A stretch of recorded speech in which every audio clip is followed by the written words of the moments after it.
দর্শক বন্ধু, আমি আজকে একটি বিশেষ জিনিস দেখানোর জন্য এই উল্লাপাড়ার পূর্বদলীয় মোড়ে দাঁড়িয়েছি। এই মোড়টা আমার এই জায়গাটা খুবই ভালো লাগে। কারণ হচ্ছে দেখালে এদিকে একটা অনেক সর্পিল আকারের একটা বাঁক রয়েছে, একটা নদী আছে সামনে, এবং এই বাঁকটা এখান থেকে গিয়ে ওইদিকে আর একটা বাঁক নিয়েছে। মানে 2-3টা বাঁক এখানে এসে একত্রিত হয়েছে, এবং এই জায়গাটা মাটি থেকে অর্থাৎ ভূমি থেকে অনেক বেশি উপরে। তো এখান থেকে নদীটা যেমন অনেক সুন্দর একটা ভিউ পাওয়া যায়, আর যেহেতু এটা অনেক উঁচু রাস্তাটা, তো এখান দিয়ে যাওয়ার সময় মনে হয় যে আমরা পাহাড়ি এলাকা দিয়ে যাচ্ছি আর কি। যদিও এটা পাহাড়ি এলাকা না, তারপরেও এখান দিয়ে যাওয়ার সময় মনে হয় যে আমরা পাহাড়ি এলাকা দিয়ে যাচ্ছি। এই জন্যই এই জায়গাটা আমার কাছে এত বেশি ভালো লাগে আর কি, রোমাঞ্চকর। তো যে জিনিসটা মূলত আমি দেখানোর জন্য এখানে দাঁড়িয়েছি সেটি হলো অত্যন্ত সুন্দর এবং মনোমুগ্ধকর একটি ফুল, সেটি হচ্ছে জারুল ফুল। এখানে দেখেন বাঁশবাগানের ভিতরে জারুল ফুল ফুটে আছে।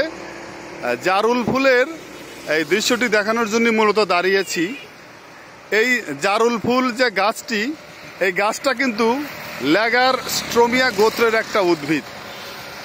এই জারুল ফুল আমাদের বাংলাদেশ, ভারত, চীন, ফিলিপাইন এবং অস্ট্রেলিয়াতে সাধারণত দেখা যায়, এবং ফুলটি দেখতে পাচ্ছেন খুবই সুন্দর।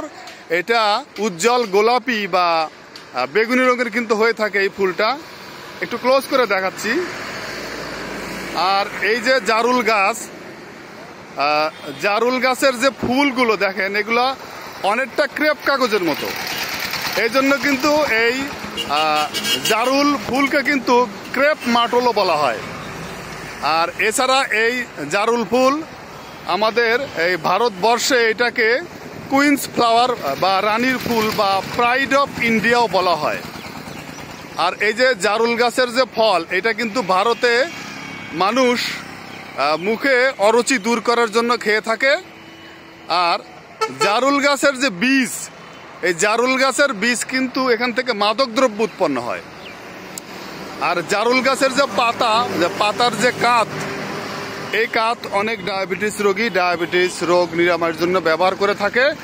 আর জারুল গাছের যে মূল অর্থাৎ এই শিকড়ের যে রস, এই রসটা কিন্তু মানে জ্বর উপশম করে। তো এই জারুল গাছের ফুলগুলো রাস্তায় যখনই যেখানে আমি দেখলেই কিন্তু নেমে পড়ি।